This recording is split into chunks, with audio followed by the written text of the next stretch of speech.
अब हम लोग दूसरा योग उपनिषद शुरू करने वाले हैं, जो है योग कुंडल्य उपनिषद। और सीक्वेंस क्या है?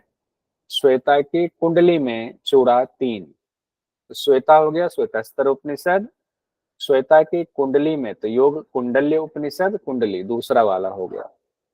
तो योग कुंडल्य उपनिषद किस वेद से जुड़ा है? का सासु। तो का और का तो दूसरा भी हो गया कृष्ण यजुर्वेद से कृष्ण यजुर्वेद। जुड़ा जुड़ा हुआ है, कृष्ण यजुर्वेद से ही जुड़ा हुआ है। योग कुंडल उपनिषद में 3 अध्याय हैं।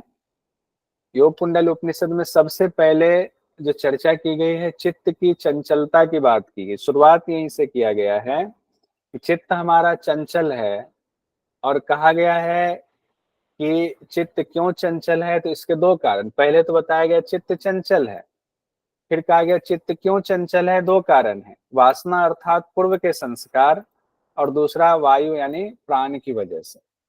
अब ध्यान रखिए, अपने से इसको जोड़िए, ऐसे समझ, नहीं तो अगर आप इसको समझते हुए नहीं पढ़ेंगे तो आपको लगेगा कि हमने पढ़ लिया भूल गए। तो आप खुद से विचार करें कि मेरा मन मेरा चित्त चंचल क्यों है। तो उसकी 2 वजह है। एक है वासना अर्थात पूर्व के संस्कार हमारे जो हैं, उसकी वजह से मन चंचल है। कोई चीज की प्राप्ति की इच्छा होती रहती है, अलग अलग इच्छाएं, हजारों इच्छाएं प्राप्त मन में आती। तो एक इस वजह से, दूसरा हमारा प्राणवायु जो है वो कंट्रोल में नहीं है, इसलिए। तो 2 कारण बताए गए हैं। ये बहुत इंपॉर्टेंट है, पूछा जाता है यहाँ से क्वेश्चन। एक बार नहीं हुआ, दूसरी बार नहीं पूछा गया, तीसरी बार जरूर पूछा जाएगा। तो 2 कारण हुआ हमारा जो चित्त यानी मन जो चंचल है, उसके 2 कारण। वासना, जिसको कि पूर्व के संस्कार की वजह से हमारे वासना ऐसी होती है। दूसरा प्राण वायु कहा गया, या तो वायु या प्राण। ठीक है, ये हम लोग पहले भी पढ़ चुके हैं, चले वाते चलम चित्तम। लेकिन वहां पर चले वाते चलम चित्तम था, लेकिन वासना नहीं था। ये योग कुंडल्य उपनिषद में है, ध्यान रखेंगे। अब कहा गया है कि फिर हम चित्त को कैसे स्थिर करेंगे। तो चित्त को स्थिर करने के लिए सबसे पहले प्राण को स्थिर करना, यानी प्राण को स्थिर करने का मतलब प्राणायाम को आपका अभ्यास करके प्राण को कंट्रोल में लाना है। वासना है, वो पूर्व के संस्कार है, वो ऐसे कंट्रोल में नहीं आएगा। तो कौन सा कंट्रोल में करना है? प्राणायाम करना है। प्राणायाम को कंट्रोल में करना, प्राण वायु को कंट्रोल में करना है। तो प्राण पर विजय प्राप्त करना है पहले। अब प्राण पर विजय प्राप्त करेंगे तो क्या उपाय बताया गया है? तो प्राण पर विजय प्राप्त करने के 3 साधन बताए गए हैं, 3 उपाय बताए गए हैं, ध्यान रखिएगा। क्या उपाय है? इससे संबंधित इस बार क्वेश्चन आया भी था। तयोरादो समीरस्य जयम कुर्यात नरः सदा मिताहारश्च आसनम च शक्ति चालन तृतीयकः। मिताहार, आसन और शक्ति चालन।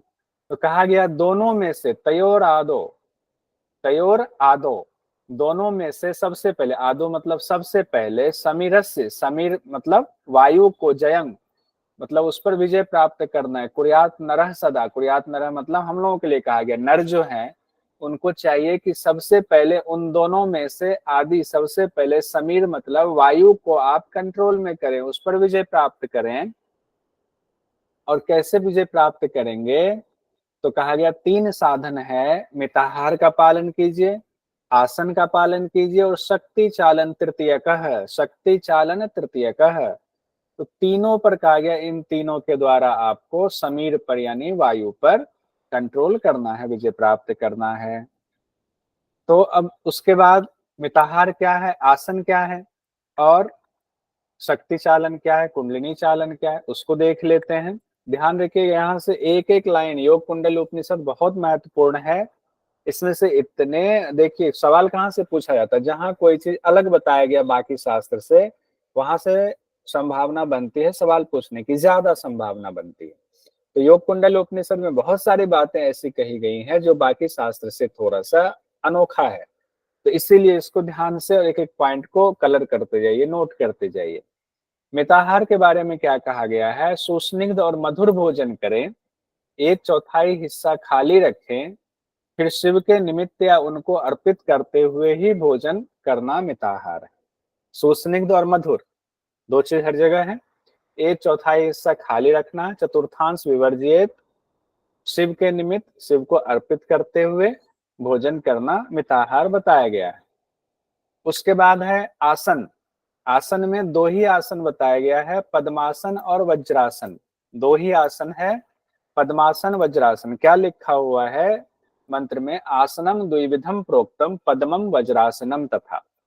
पद्मासन और वज्रासन। तो देखिए, आप कहेंगे फिर सिद्धासन आपने ब्रैकेट में क्यों लिखा हुआ है? क्योंकि सिद्धासन को वज्रासन का दूसरा नाम कई ग्रंथों में बताया गया, जैसे हठ प्रदीपिका में भी बताया गया। तो वज्रासन जो यहाँ बताया गया, जो उसका नाम वज्रासन लिखा है, उसकी विधि जो बताई गई है वो सिद्धासन की तरह विधि बताई गई है। योनि प्रदेश में लगाना है, फिर उसके ऊपर रखना है, तो वो विधि पूरी तरह सिद्धासन की विधि है। तो अब लिखने का तात्पर्य ये है कि मान लीजिए एग्जामिनर इस हिसाब से सवाल पूछ दे कि पद्मासन दे दिया और वज्रासन की जगह ना दे करके सिद्धासन दे दिया, और आपको कूट में आंसर दो दिया हुआ है, पद्मासन और सिद्धासन, वज्रासन है ही नहीं, तो आप कंफ्यूज होंगे। आप कहेंगे कि नहीं नहीं, इस क्वेश्चन को गलत साबित कर दें। गलत करने से अच्छा है कि आप वहां टिक लगा के एटलीस्ट आओ, बाद में आप चैलेंज करते रहना। बहुत सारे सवाल ऐसे पूछे जा रहे हैं जो आपने पहले नहीं पढ़ा होगा, तो हमें ज्यादा सतर्क रहना होगा।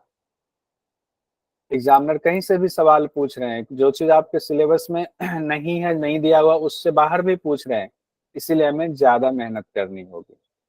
तीसरा जो उपाय बताया गया शक्ति चालन का। शक्ति मतलब कुंडलिनी को शक्ति कहते हैं, चालन मतलब कुंडलिनी चालन, शक्ति चालन।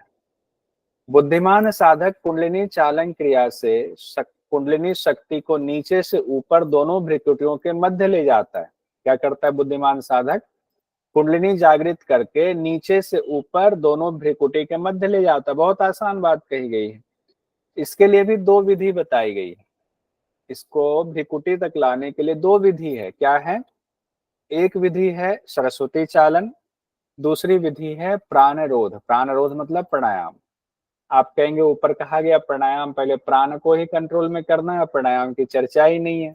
तो प्राणायाम की चर्चा शक्ति चालन में है। शक्ति चालन में दो विधि है, शक्ति चालन में दो बताया गया। क्या? एक तो कहा गया सरस्वती चालन, दूसरा प्राणरोध यानी प्राणायाम कहा गया। तो दो बातें यहाँ पर हो गई। अब सरस्वती चालन क्या है और प्राणायाम के बारे में क्या कहा गया? क्योंकि हम लोगों ने दो चीजें तो देख ली। कौन सी दो चीजें? ऊपर देख लिया हमने मिताहार क्या है और आसन क्या है। आसन हम लोग पहले पढ़ चुके हैं, पद्मासन और वज्रासन यानी कि सिद्धासन, तो इसलिए उसकी चर्चा मैं नहीं कर रहा हूं। सीधे सरस्वती चालन विधि पर आते हैं, फिर प्राणायाम पर आएंगे।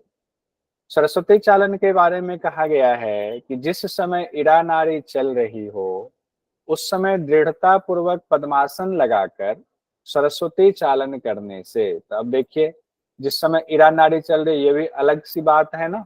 तो हो सकता है पूछ दे ये एग्जाम में कि इरा नाड़ी चल रही हो तब कौन सी विधि करने के लिए बताई गई है, जो कुंडल उपनिषद में कहा गया है।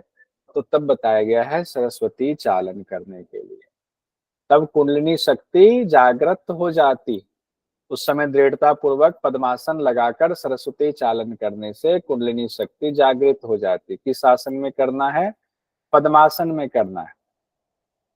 कैसे करना? कहते हैं पद्मासन में बैठकर बार बार पूरक रेचक करना है। वैसे रेचक पूरक लिखा हुआ, बार बार रेचक करेंगे, पूरक करेंगे। इस दौरान जो कंद स्थान है, कंद स्थान को 12 अंगुल लंबे और 4 अंगुल चौड़े वस्त्र से लपेटकर रेचक और पूरक की क्रिया करनी है। कंद स्थान कहाँ है? कंद स्थान ऊपर होता है, मूलाधार से ऊपर है कंद स्थान। तो कंद स्थान पे 12 अंगुल लंबा 4 अंगुल चौड़ा वस्त्र लपेटेंगे, फिर रेचक और पूरक की क्रिया करेंगे। यही है सरस्वती चालन। कितनी देर तक करेंगे? कहा गया निर्भय होकर के 2 मुहूर्त तक करना, यानी 96 मिनट करना। 2 मुहूर्त मतलब 96 मिनट तक करना है। यही सरस्वती चालन। अब विधि एग्जैक्ट नहीं बताया गया है, ध्यान रखिएगा, ये गुरुमुख वाणी है। तो सरस्वती चालन में क्या करना है, एग्जैक्ट क्या भाव होगा, कैसे श्वास लेना है, वो सारी बातें नहीं बताई गई, लेकिन जो परीक्षा की दृष्टि से है वो हमें पता चल गया। अब कहा गया इस दौरान शब्द गर्भा सरस्वती चालन नाम का भी इस्तेमाल किया गया। शब्द गर्भा यानी जिससे शब्द की उत्पत्ति होती हो, यानी कि कुछ ऐसी विधि हो रही है इस दौरान जिसमें शब्द की भी उत्पत्ति हो रही है। इसीलिए इसको शब्द गर्भा सरस्वती चालन भी कहा गया है, इस्तेमाल किया गया। हो सकता है शब्द गर्भा से ये तात्पर्य हो, जब कुंडलिनी जागृत होती है तो क्या होता है, शरीर की ध्वनि सुनाई देती है सुषुम्ना नाड़ी से, तो इसलिए भी कहा गया होगा शब्द गर्भा सरस्वती चालन। अगर शब्द गर्भा सरस्वती चालन आ जाए तो परेशान नहीं होंगे। लाभ क्या बताया गया है, सभी योगी सभी प्रकार के रोगों से पहले तो मुक्त हो जाता है, यानी रोग मुक्त की बात की गई है। उसके बाद जलोदर, गुल्म, प्लीहा, पेट के रोग निश्चित ही खत्म हो जाते हैं। क्या है, जलोदर, गुल्म, प्लीहा, पेट के रोग खत्म हो जाते हैं। जलोदर, गुल्म, प्लीहा, पेट के रोग, जलोदर, गुल्म, प्लीहा, पेट के रोग, किससे, सरस्वती चालन से। कितनी देर तक करना है, ये भी महत्वपूर्ण है, 2 मुहूर्त यानी 96 मिनट तक करना है। अब बात आती है प्राणायाम की, क्योंकि जो शक्ति चालन की बात आई वहां पर 2 बात बताई गई, सरस्वती चालन और प्राणायाम। अब प्राणायाम में यहां से क्वेश्चन पूछा भी गया था। प्राणायाम यानी कुंभक, कुंभक 2 प्रकार के बताए गए, सहित कुंभक और केवल कुंभक। इसमें योग कुंडल्य उपनिषद हम लोग पढ़ रहे हैं। सहित कुंभक और केवल कुंभक बताया गया। सहित कुंभक का अभ्यास कहा गया तब तक करते रहिए जब तक केवल की सिद्धि ना हो जाए, केवल कुंभक की सिद्धि। बाकी कई ग्रंथों में भी ये बात कही गई है, केवल कुंभक की सिद्धि होने तक सहित कुंभक करना है। सहित कुंभक में कौन कौन से आते हैं, नॉर्मली अगर सिंपली अगर इस शास्त्र से अलग बात करें तो सहित कुंभक में वो सारे कुंभक आते हैं जिसमें पूरक रेचक कुंभक लगाते हैं आप। केवल कुंभक उसको कहा जाता है जिसमें पूरक रेचक की जरूरत नहीं होती है। अब आते हैं योग कुंडली उपनिषद में एग्जैक्ट सहित कुंभक कौन से, सहित कुंभक में कौन कौन से कुंभक की चर्चा है, तो कहा गया सहित कुंभक के 4 प्रकार या 4 भेद बताए गए हैं। कौन कौन से भेद बताए गए हैं, तो मंत्र संख्या 21 में कहा गया है, सूर्योज्जयी शीतली च भस्त्री चैव चतुर्थिका भेदे रैव समम कुंभो यह स्यात् सहित कुंभक है। यानी सूर्य भेदी, उज्जयी, शीतली, भस्त्रिका और ये भस्त्रिका, सूर्य भेदी, उज्जयी, शीतली और भस्त्रिका, ये 4 कुंभक हैं जो सहित कुंभक के अंतर्गत हैं योग कुंडल्य उपनिषद के मुताबिक। ये इनके भेद बताए गए हैं। अब आते हैं यहाँ पर इसको सूर्य भेदी कैसे करना है, उज्जयी कैसे करना है, शीतली कैसे करना है, भस्त्रिका कैसे करना है, इसके क्या लाभ होंगे वो बताया गया है। लेकिन उसको बताने से पहले स्थान की चर्चा आ गई है। पहले 4 कुंभक बता के फिर सीधे स्थान पर 21वें सूत्र, 21वें मंत्र में हमने वो देखा। 22वें मंत्र में कहा जा रहा है, पवित्रे निर्जने देशे शर्करादि विवर्जिते धनु प्रमाण पर्यंते शीताग्नि जल वर्जिते पवित्रे ना अति उच्चम नीचे ना अति उच्च नीचे ध्यासने सुखदे सुखे बद्ध पद्मासनम कृत्वा सरस्वत्या अस्तु चालनम चालनम। अब कहते हैं जहां पर कंकर पत्थर ना हो, पवित्र निर्जन देश है, पवित्र हो, निर्जन देश जो है निर्जन देश कहा गया है, और शर्करादि विवर्जिते जहां पर कंकर पत्थर ना हो, ऐसा पवित्र देश और एकांत देश को चुनना है। पवित्र भी हो, निर्जन भी हो, एकांत रहना है, भीड़ भाड़ में नहीं हो पाएगा। तो पवित्र और एकांत स्थान हो, कंकर पत्थर ना हो, शर्करादि विवर्जिते। उसके बाद कहा गया है आसपास शीत अग्नि जल वर्जिते, शीताग्नि जल वर्जिते कहा गया है, अग्नि शीत आदि ना हो, घास फूस ना हो वहां पर। जमीन ना तो अति ऊंची हो ना अति नीची हो, इसका भी ध्यान रखना। बाकी जगहों पर भी यही बात है, तकरीबन मिलती जुलती कही गई है, इसलिए दिक्कत नहीं होगी। वहां पर सुख पूर्वक आसन लगाए, ध्यासने सुखदे सुखे, सुख पूर्वक आसन लगाए, मतलब आसन लगाए, आसन बिछाए। उसके बाद कहा गया बद्ध पद्मासनम कृत्वा, बद्ध पद्मासन लगाना है आपको, फिर सरस्वती चालन की क्रिया करनी है। पहले पहले सरस्वती चालन करना है और प्राणायाम साथ साथ उसके बाद है, क्योंकि तीसरे कैटेगरी में है ना, शक्ति चालन में दोनों बात की गई, इसीलिए आप पहले स्थान की बात दे दी गई है। अब जो प्राणायाम, अब सहित कुंभक जो 4 बताए गए हैं, सूर्य भेदी, उज्जयी, शीतली और भस्त्रिका, वो चारों सहित कुंभक का देख लेते हैं। क्या है, किन्हीं का हैंड रेज है, वेदन जी बताएं। सर जैसे वहाँ आसन में सर 2 आसन आए थे सर, पद्मासन और एक, बज्रासन। तो सर हाँ पद्मासन और पद्मासन, बज्रासन। हाँ जी बताइए। सर। तो सर अभी यहाँ सर ये बद्ध पद्मासन में बैठने को कह रहे हैं, तो सर ये तो आसन सर तीसरा आसन हो गया फिर। हाँ तीसरा आसन हो गया, लेकिन एग्जाम में आएगा तो दो ही आसन लिखना, ये ध्यान रखिएगा। बद्ध पद्मासन को कई जगहों पर वेदन जी पद्मासन का ही प्रकार माना जाता है, इसीलिए वो गलती हो जाएगी अगर तीन में लगा देंगे, तो दो ही आसन मान के चलेंगे। ठीक है, बढ़िया क्वेश्चन था, ऐसे कंफ्यूजन हो तो जरूर पूछ लें। अब आते हैं सूर्य भेदी, हम लोग जानते हैं। सूर्य भेदी अभ्यास में सीधे हम लाभ पर आते हैं। वात दोष कृमि दोष नष्ट होता है, ये दो बातें कही गई। वात दोष और कृमि दोष नष्ट होता है, ये दो बात बताई गई। उज्जयी प्राणायाम के लाभ में बताया गया है, उज्जयी भी वही है, श्वास खींचना है हृदय और छाती से लगाते हुए फिर निकालना। उज्जयी प्राणायाम के लाभ में कहा गया है सिर की गर्मी दूर होती है, गले का कफ दूर हो जाता है, जठराग्नि बढ़ती है, नारी जलोदर धातु रोग दूर होता है। ये याद रखिएगा, नारी जलोदर धातु रोग, ये एग्जाम में ये तीनों शब्द को लेकर के पूछा जाता है उज्जयी कुंभक में, और उज्जयी में हम लोग इसको याद नहीं रख पाते हैं। दो चार बार बोलेंगे ना उज्जयी कुंभक के साथ तो याद हो जाए। क्या चीज है? नारी जलोदर धातु रोग, नारी जलोदर धातु रोग दूर होता है। सिर की गर्मी भी उज्जयी से कम होती है, गले का कफ तो कम होता ही है, जठराग्नि भी बढ़ती है। उसके बाद शीतली कुंभक के बारे में फल में बताया गया है, प्लीहा गुल्म पित्त ज्वर तृषा आदि रोगों का समन होता है, शांति होती है उसकी। प्लीहा स्प्लीन को कहा गया, उसमें सूजन आ जाता है।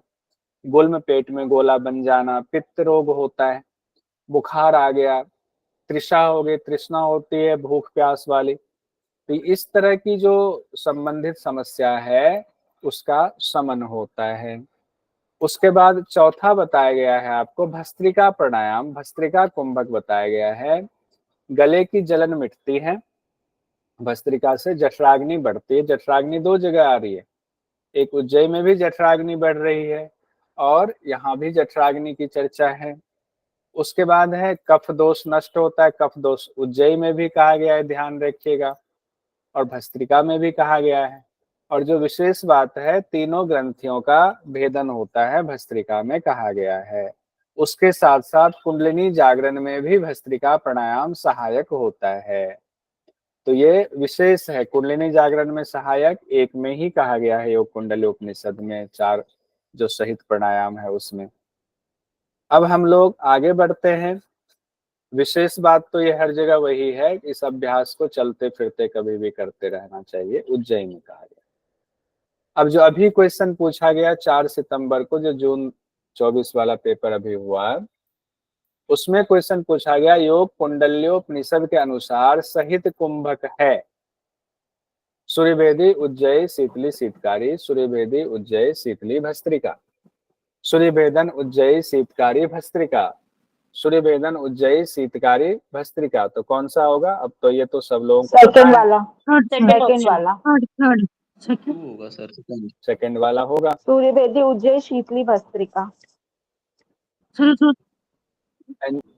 सूर्यभेदी उज्जैन उज्जयी शीतली और भस्त्रिका। एनटीए ने आंसर दिया था तीसरा, सब लोगों ने चैलेंज किया है, तो ये चेंज हो जाएगा, ओरिजिनल आंसर दूसरा वाला है। ये अपने यहाँ से भी सामूहिक रूप से जो आप लोगों ने सबने मिलकर चैलेंज किया है उसमें ये वाला चैलेंज किया हुआ है। सर शीतली शीतकारी अलग अलग है। शीतली शीतकारी प्राणायाम अलग अलग नहीं होता है, दिया हुआ है कॉमा लगाया हुआ, तो शीतली शीतकारी अलग है ना, और होता भी अलग है, इसमें क्यों संशय है? देखिए नीचे शीतकारी दिया है, शीतली नहीं दिया हुआ है। आइए, अब इसी दौरान जब प्राणायाम की बात हो रही थी तो प्राणायाम में तीनों बंध लगाने की भी चर्चा है कि मूल बंध भी लगाना है, उड़ान बंध भी लगाना है, जालंधर बंध भी लगाना है, क्योंकि जब आप कुंभक कर रहे हैं तो बंध के बिना कुंभक कैसे लगाएंगे? कुंभक तो लगाना पड़ेगा। योग कुंडली उपनिषद में तीनों बंधों का क्रम क्या बताया गया है? कहते हैं पहले मूल बंध लगाइए, उसके बाद जालंधर बंध लगाइए और उद्यान के द्वारा प्राण वायु को खींचना चाहिए। उद्यान बंध लगा करके पहले मूल बंध, फिर जालंधर बंध नीचे, फिर ऊपर, फिर बीच वाले बंध की चर्चा की गई है। ऐसा करने से क्या होता है? प्राण को जब सब ओर से आप रोकते हैं, घेरते हैं, तो प्राण आपके सुषुम्ना नाड़ी में प्रवेश कर जाता है। अब सवाल ये है, ये भी अलग से बात कही गई, देखिए जो जो बातें अलग कही गई है ना, वो एग्जाम में पूछने का उसकी गुंजाइश बनी रहती है। कुंभक का अभ्यास कितनी बार करना चाहिए? कहा गया पहले दिन 10-10 बार करें चारों कुंभक का, दूसरे दिन 15-15 बार करें, तीसरे दिन 20-20 बार करें, यानी उसके बाद 3 बार बताने के बाद कहते हैं प्रतिदिन 5-5 की संख्या में इसको बढ़ाते जाए कुंभक को। और कुंभक का अभ्यास कैसे करना है? तीनों बंधों के साथ प्रतिदिन करना है। वैसे गुरुमुख वाणी है, गुरु के बिना अभ्यास नहीं करेंगे। अब देखिए दिसंबर 2023 में क्वेश्चन पूछा गया, दिसंबर 2023 मतलब अभी जो पेपर हुआ उससे ठीक पहला वाला जो पेपर था, उसमें पूछा गया योग कुंडली उपनिषद में कुंडलिनी जागरण के कौन से साधन बताए गए? अभी हम लोगों ने पढ़ा कुंडलिनी जागरण के कौन से साधन? सरस्वती चालन, प्राणायाम, प्रत्याहार, क्रिया, सरस्वती आसन। चालन और प्राणायाम। सरस्वती चालन और प्राणायाम। प्राणायाम। तो यहाँ पर एक ये जोड़ देते हैं। ठीक है, आप लोग सही कह रहे हैं। सरस्वती चालन, बी प्राणायाम, सी प्रत्याहार, डी ए। तो सरस्वती चालन और प्राणायाम, ए और बी, केवल ए और बी। ठीक है, देखिए यहाँ से बहुत क्वेश्चन आते हैं, इसलिए मैंने शुरुआत में ही कहा था इसको नोट कीजिए, या तो नोट क्या कीजिए, नोट भी कर लीजिए और रट जाइए यहीं पर। सरस्वती चालन के लिए ये देखिए फरवरी 23 में पूछा गया था। योग कुंडल उपनिषद में जो स्थान कहे गए हैं वे हैं अति उच्च नीच, शर्करादि विवर्जित, पवित्र, निर्जन, शीताग्नि जल वर्जित। अब कौन कौन से इसमें से होंगे ये बताइए? 4 का ऑप्शन है, एक कोई नहीं होगा। लग तो रहा है कि सारा ही है। नहीं होगा सर, ए वाला नहीं है ना, उसमें ये है पवित्र, नाट्य, उचित। Sir B C D E, B C D E होगा। हाँ, देखिए कहाँ कंफ्यूजन हो गई, बहुत बढ़िया, बहुत सुंदर। अति उच्च नीच कहा गया ना अति उच्च नीच होता तब ये होता। ये अति ऊंच नीच हुआ कि अति ऊंचा और अति नीचा होना चाहिए। कहा गया क्या उसमें? ना अति ऊंचा ना अति नीचा। बहुत बढ़िया, विमल जी ने भी जवाब दिया बी सी डी ई। जिन्होंने एग्जाम नहीं दिया, टेस्ट नहीं दिया, अच्छा नहीं कर रहे हैं आप अपने साथ, मेरे साथ तो क्या अच्छा नहीं कर रहे हैं पता नहीं, मेरा तो नाम बदनाम होगा ही होगा कि आपके 100 बच्चे एडमिशन लिए हुए हैं उसमें से इतने ही पास हुए। लेकिन बताओ कि आप ही लोग ईमानदारी से बताओ मेरी गलती है? अब जो टेस्ट भी नहीं दे रहे हैं, क्लास नहीं ले रहे, तो समझ में आती बात कि आप वीडियो से पढ़ रहे हैं, टेस्ट भी नहीं दे रहे हैं, और टेस्ट के लिए पहले से बताया जा रहा है, तैयारी नहीं करके कुछ लोग दे रहे हैं। अरे एक दिन बाद दे दो, मुझे मैसेज कर दो, 2 दिन बाद दे देंगे, दो तो सही। अगर आप नहीं दोगे तो आपका एडमिशन लेना मतलब समय को किल कर रहे हो आप। एडमिशन लेकर के पैसा भी गया, समय भी गया, तो समय आपको किल करेगा। तो समय पर काबू पाना बहुत जरूरी है। अब आते हैं हम लोग, ये हो गया। अगला क्वेश्चन है फरवरी 2023 में पूछा गया कि नीचे 2 कथन दिए गए हैं। प्राचीन काल से विद्वान इस सरस्वती को अरुंधति भी कहते हैं। बिल्कुल सही है, ये जोड़ लीजिए। प्राचीन काल से विद्वान इस सरस्वती को अरुंधति भी कहते हैं। ये मैंने ऊपर नहीं लिखा हुआ है, ये है, इसको ऐड कर लीजिए। योग कुंडली उपनिषद में सरस्वती चालन के बारे में चर्चा की गई है, बताइए। दोनों सही हैं। दोनों सत्य है। दोनों सत्य। जब ध्यान रखिए, प्राचीन काल के विद्वान इस सरस्वती को अरुंधति भी कहते थे। ये मैं ऊपर लिख ही देता हूं, नहीं तो मामला गड़बड़ हो जाएगा, कहेंगे कि आपने तो बताया ही नहीं था, तो इसको लिख ही देता हूं। सरस्वती चालन की बात आई है, लाभ के बाद ही लिख देता हूं। यहाँ पर पहले पढ़ाया हुआ था, ये इस नोट्स में वो नहीं है, तो आ गया, कोई बात नहीं। आइए, कितने क्वेश्चन पूछे जा रहे हैं देख। अब यहाँ है योग कुंडल, जून 23 में पूछा गया। योग कुंडल उपनिषद के अनुसार 4 कुंभकों के भेद में सम्मिलित नहीं है, ऐसे क्वेश्चन। चंद्रवेदी। चंद्रवेदी। चंद्रवेदी संगीत। अब हम लोग आगे बढ़ते हैं। प्राणायाम के दौरान किन बातों का ध्यान रखना चाहिए? जब आप प्राणायाम करेंगे, एकांत में जगह ले लिया, 4 प्राणायाम आपने देख लिया, सूर्यवेदी, उज्जयी, शीतली और भस्त्रिका कर रहे हैं, उसमें किन बातों का ध्यान रखना है? तो दिन में नहीं सोना है, रात में जागना, अति मैथुन, मलमूत्र के वेग को रोकना, ये मनाही है। क्या है? दिन में नहीं सोना है, रात में नहीं जागना है, अति मैथुन नहीं, मलमूत्र के वेग को रोकना नहीं है, ज्यादा चलना नहीं है, आसनों को ठीक से ना करना, मतलब आसन को ठीक से करना है, प्राणायाम के दौरान बहुत अधिक ताकत नहीं लगाना है, और आपको मानसिक तौर पर चिंतित भी नहीं रहना है। ऐसा करने से साधक शीघ्र रोगी हो जाता है। वेदन जी क्या होगा? वेदन जी क्या होगा? साधक शीघ्र रोगी हो जाएगा। ठीक है, माइक खोल के रखेंगे तो हम रोगी हो जाएंगे। तो प्राणायाम के दौरान बहुत अधिक ताकत लगाना, चिंतित रहना, ये भी ठीक नहीं है। यहाँ से भी क्वेश्चन पूछा जाता है, क्योंकि ये चीज जो बताई गई है ये भी बाकी शास्त्र से अलग बताया गया है, इसीलिए गुंजाइश बनती है सवाल पूछने की। अब योग साधना के दौरान 10 विघ्न की चर्चा है, यहाँ से भी क्वेश्चन पूछा जाता है कि जब आप योग कुंडली उपनिषद के मुताबिक बताइए, पहला विघ्न क्या है, दूसरा विघ्न क्या है, तीसरा विघ्न क्या है। आसान नहीं है, ऐसे ऐसे सवाल पूछे जा रहे हैं। तो 10 विघ्न में कहा गया पहला विघ्न क्या है? मुझे योग अभ्यास से रोग हो गया है, ऐसा कहकर अभ्यास बंद कर देना। इसका कोई निमोनिक आप में से कोई बना करके कल भेजिएगा, मैं इंतजार करूंगा। पहला विघ्न है कि अगर आप अभ्यास कर रहे हैं, आपको लगे कि योग अभ्यास की वजह से ही हमें रोग हो गया है, तो अभ्यास आपने ऐसा सोच करके कह के बंद कर दिया, पहला विघ्न है। दूसरा विघ्न है साधन पर संशय हो गया, दूसरा विघ्न। तीसरा विघ्न है प्रमत्तता की स्थिति आ गई आपको। चौथा विघ्न है आलस्य आ गया। पांचवा विघ्न है ज्यादा नींद आने लग गई है, नींद हम ज्यादा ले रहे हैं, ये भी विघ्न है योग के मार्ग में। छठा विघ्न है विरति होना, साधन से प्रेम खत्म होना, प्रेम कम होने लग जाता है, छठा विघ्न है। सातवां विघ्न है भ्रांति, भ्रांति की स्थिति आने लगती है। आठवां विघ्न है विषय वासना में अनुरक्ति बढ़ जाती है, विषयों के प्रति, वासना के प्रति जो है हमारा लगाव बढ़ जाता है। नवां विघ्न है अनाख्य, अप्रसिद्धि की स्थिति आ जाती है, अप्रसिद्धि, अनाख्य। और 10वां विघ्न है अलब्धि योग तत्व से, योग तत्व का प्राप्त ना होना, अलब्धि, अलब्ध भूमिकत्व वहां भी कहा गया है। इस तरह से यहाँ 10 विघ्न बताए गए हैं, और योग दर्शन में 9 विघ्न बताए गए हैं। बुद्धिमान साधकों को इन विघ्नों का त्याग कर देना चाहिए।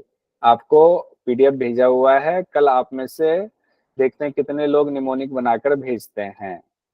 इंतजार करेंगे, फिर इसकी चर्चा भी करेंगे निमोनिक की, क्योंकि ऐसे याद तो तुरंत नहीं होगा, इसका निमोनिक ही बनाना पड़ेगा। हर चीज का निमोनिक भी नहीं होता, लेकिन कई चीजें जो लंबा है उसका बनाना पड़ेगा। देखिए क्यों?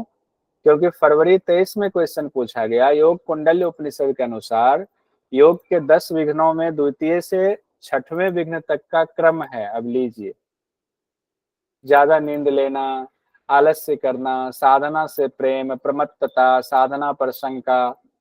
साधना पर शंका तो दूसरा था, और पहला था रोग हो गया, ऐसा करके छोड़ देना पहला था। सर बताइए। तीसरा प्रमत्ता था, पहले साधना पे शंका आएगा, फिर प्रमत्ता, हाँ, प्रमत्ता, ई के बाद फिर डी, आलस्य करना। तो डी, ई और डी देखिए क्या बता, एक से ही निकल जाए आपका, इसी से निकल गया। यही आ गया फर्स्ट वाला हाँ, ऑप्शन। फर्स्ट वाला। तो इसमें ई डी के बाद बी कहा गया आलस्य करना, फिर कहा गया ज्यादा नींद लेना, ज्यादा उसके बाद कहा गया साधन से प्रेम का हटना। इसमें कुछ गलत लिखा हुआ, अप्रेम की साधन स्थिति, से प्रेम ना होना, साधना से प्रेम ना होना। प्रेम ना होना। ऐसे भी क्वेश्चन पूछा जाता है। कल ध्यान रखिए कौन कौन लोग कल निमोनिक बनाकर भेजेंगे, कोशिश भी करेंगे निमोनिक की, हैंड रेज कीजिए तो देखें जरा। भारती कटियार जी, 3 लोगों ने कहा है। अच्छा, भारती कटियार जी, मेघा जी, भूमि जी, प्रजापति जी, सुमिता मलिक जी, मनीता जी, डालमनी जी, पीयूष जी, सुमन जी, देव जी। अगर आप इतने लोग कोशिश करेंगे ना, तो मैं गारंटी के साथ कहता हूँ कुछ बेटर चीज निकल कर आएगा। सब लोग कोशिश कीजिएगा, डालिएगा ग्रुप में खूब लिखिए। इसलिए तो 3 अलग अलग ग्रुप बनाया हुआ है। पहले एक ग्रुप होता था, बहुत ज्यादा बातचीत होने पर उसमें एक में हौच पौच होता था, हमने अलग अलग 3 कर दिया। तो आप ये वाला मेन ग्रुप जिसमें क्वेश्चन का लिंक आता है उस ग्रुप में निमोनिक बनाकर भेजिएगा। सर एक बार 8वां 9वां और 10वां बता दीजिए। आपको पीडीएफ दिया हुआ है, फिर भी देख लीजिए अगर आप अभी ही बना रहे हैं। विषय वासना में अनुरक्ति मतलब विषय वासना में उसके प्रति हमारा लगाव बढ़ जाना। अनाख्या हो गया अप्रसिद्धि, लगता है कि हमारी प्रसिद्धि कम हो रही है। अलब्धि योग तत्व से, योग तत्व लगता है कि योग तत्व में कोई भूमि की प्राप्ति हो ही नहीं रही है, समाधि की स्थिति कोई आ ही नहीं रही है, उसी को अलब्धि योग तत्व से कहा गया है। तो यहीं तक आज रहने देते हैं, इसको 2 दिन लग जाएगा। मैथमेटिक्स वाली क्लास हो गई ना, तो इस वजह से थोड़ा सा इसमें कंप्लीट आज नहीं हो पाया, कोई बात नहीं।